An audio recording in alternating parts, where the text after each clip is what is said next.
पहले जन्मदिन की आपको बहुत सारी शुभकामनाएं। धन्यवाद। क्या कहना चाहेंगे, हर साल आपका जो जन्मदिन होता है वो एक अलग रूप ही देखने को मिलता है, जो लोगों का प्यार है वो बढ़ता हुआ नजर आ रहा है, क्या कहना चाहेंगे? देखिए, मैं कहूँगा कि मेरा जो एक सेवा का भाव है उस हिसाब से मैं सेवा कर रहा हूँ और लोग जुड़ना चाह रहे हैं। कई अलग अलग विधानसभा से भी मुझे लोग कनेक्ट करते हैं, मीरा रोड से, नाला सुबारा से, वसई विरार, अंबरनाथ से। लेकिन मैं उन्हें यही बोल पाता हूँ कि देखिए, मैं इतना भी बड़ा नहीं हूँ कि मैं पूरे मुंबई को कैटर कर सकता हूँ। लेकिन हाँ, जहाँ मैं पैदा हुआ हूँ, जहाँ मैं रहा हूँ, मेरे पड़ोस में मुझे देखने का हक है। ऐसा धर्म में और शास्त्र में भी लिखा है, इसलिए मैं दिनदोषी में कर पा रहा हूँ और लोग दिन पे दिन जुड़ रहे हैं और मैं उनकी मदद कर पा रहा हूँ। 1 साल 2 साल नहीं, लगातार कई सालों से इस तरह से आप लोगों की सेवा में जुड़े और अपने जन्मदिन को भी आप सेवा के रूप में ही मनाते हैं, क्या वजह है? देखिए, ये तो जो भी राजनीतिक पार्टी के नेता है उनके मुंह पे एक तमाचा है, जो बार बार बोलते हैं कि जैसे एग्जांपल अगर बगल में इलेक्शन है तो हमेशा वो बोलते हैं कि इलेक्शन आ रहा है इसके लिए किया जा रहा है। तो मैं उन्हें फिर से बता दूं कि मेरे सामने काफ़ी इलेक्शन आके गए, MP इलेक्शन आए, MLA इलेक्शन आए, कॉर्पोरेशन में यहाँ तक गए। 2012 से मैं कर रहा हूँ, ये मेरा एक जुनून और मेरा पैशन है। जिस दिन राजनीति की बात होगी उस दिन खुल के आगे राजनीति करेंगे। ये सेवा है तो पूरी तरह से मैं सेवा करना चाहता हूँ। लेकिन जनता की जो लोकप्रियता देखने को मिल रही है उस हिसाब से लगता है कि आप चुनाव मैदान में उतर सकते हैं। देखिए, ये आगे का मैं बोलूँगा कि पहले जो लोगों का था कि जनता का जो नेता होता था जनता उठा के लेकर आती थी। अब तो ऐसा है कि पैसे वाले ही नेता बनते हैं। तो अगर जनता चाहेगी तो मैं कभी भी बन जाऊँगा, जनता नहीं चाहेगी तो मैं पैसे से नेता नहीं बनूंगा। मतलब आप जनता के लिए नेता बनेंगे? मैं जनता के लिए तो आज भी नेता हूँ। मैं ये चाहता हूँ, नेता का मीनिंग ही था कि आपके सुख दुख में खड़ा रहे। एक गली, एक मोहल्ले, एक चौल और एक बस्ती का जो नेता होता था वो नगर सेवक होता था।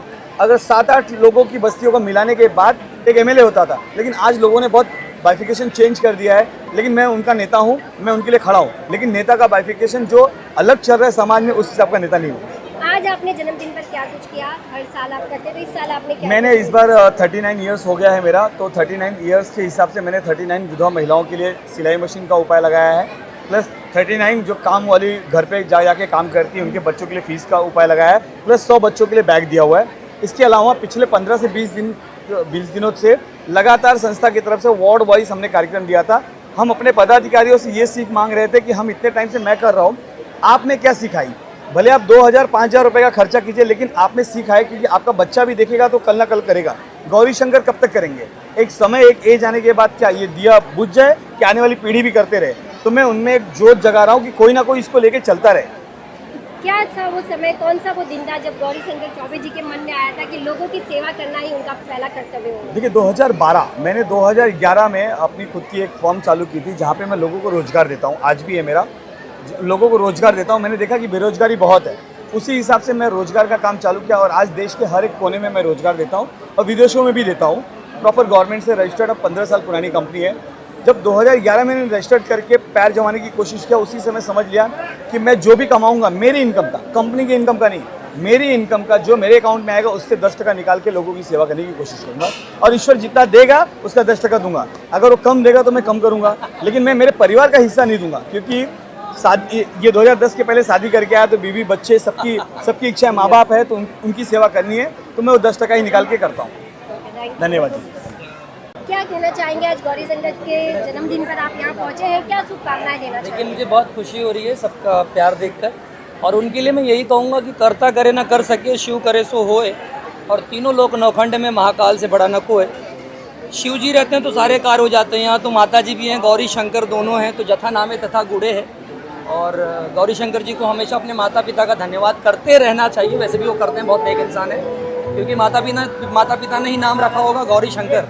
और जहाँ खुद गौरी शंकर हैं, माता पिता स्वयं हैं, उन्होंने एक लाइन कही अभी इंटरव्यू में मैंने सुना कि मैं कब तक लोगों के लिए करता रहूँगा। तो गौरी शंकर तो अनंत हैं, वो तो हमेशा करते रहेंगे, उनका कोई अंत थोड़े, हमारा अंत है पर गौरी शंकर जी का अनंत नहीं है।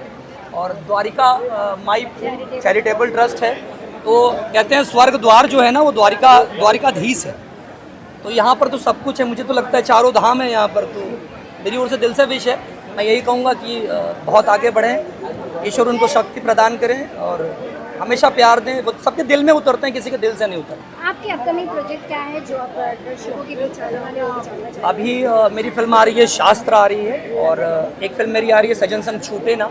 हाल ही में मैं एक मराठी करने जा रहा हूँ, मैं पहला भोजपुरी का हीरो हूँ जो मराठी करने जा रहा हूँ, और काफ़ी बड़ी मराठी फिल्म है। मैं महाराष्ट्र में रहता हूँ, मैं मराठी बहुत अच्छी बोलता हूँ, तो मुझे लगता है ये मेरी कर्म भूमि है, तो मुझे मराठी ज़रूर करनी चाहिए। तो मनसे की जिस तरह से है कि महाराष्ट्र में, मुंबई में रहना है तो मराठी बोलना पड़ेगा, यही वजह रही मराठी? नहीं नहीं, ऐसा कुछ नहीं है, ऐसा कुछ नहीं है। मैं उनके लिए भी एक छोटा सा संदेश देना चाहूँगा कि हमारे जो छत्रपति शिवाजी राजे थे, उनका सपना था हिंदवी स्वराज की स्थापना करना।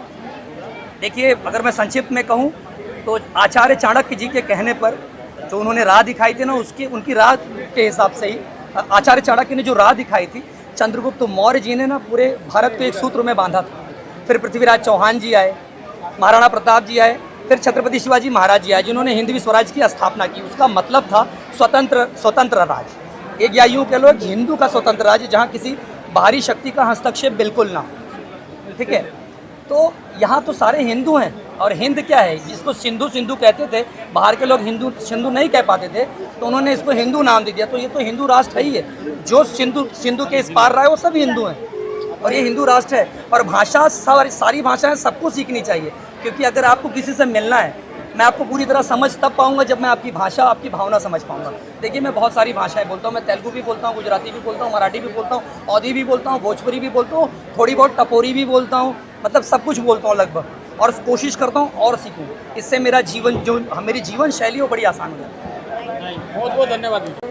द्वारिका माई के चैरिटेबल ट्रस्ट संस्थापक गौरी शंकर भैया को कोटि कोटि धन्यवाद और स्पेशल थैंक यू कि उनका जन्मदिन है, और उनके जन्मदिन के लक्ष्य में हम सभी जनता जनार्दन से हम डायरेक्ट हम लोग मिल रहे हैं, और उनको मैं बधाई देना चाहता हूँ कि हमेशा ऐसे ही प्रोग्राम करें, हम सभी जनता को बुलाएं और ढेर सारा प्यार आशीर्वाद पाएं।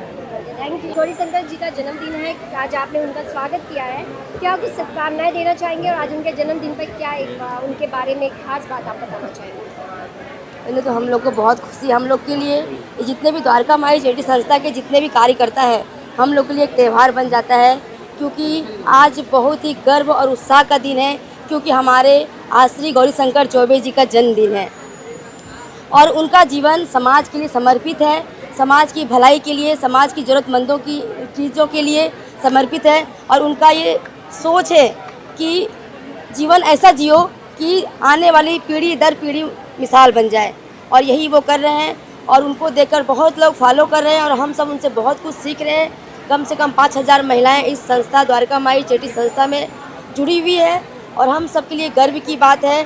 और ऐसे महान नेता, महान समाज सेवी को हम लोग तहे दिल से जन्मदिन की शुभकामनाएं देना चाहते हैं, और लंबी उम्र की कामना करते हैं। धन्यवाद।